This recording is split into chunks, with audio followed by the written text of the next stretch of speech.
In recent days, a wave of sexual misconduct allegations against high-profile figures in New York has come to light, thanks to the New York Adult Survivors Act. This law allows survivors to file lawsuits against alleged abusers, regardless of when the abuse occurred. One of the most high-profile cases filed under the Act was brought against former US President Donald Trump last year.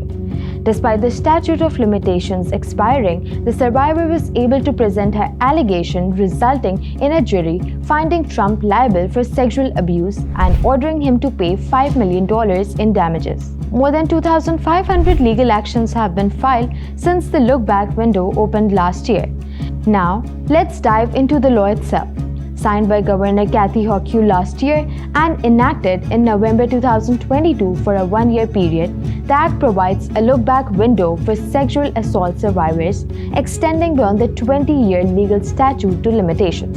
It specifically applies to adult victims over the age of 18 and was modeled after a similar act was passed in 2019 for children. It was called the Child Victims Act.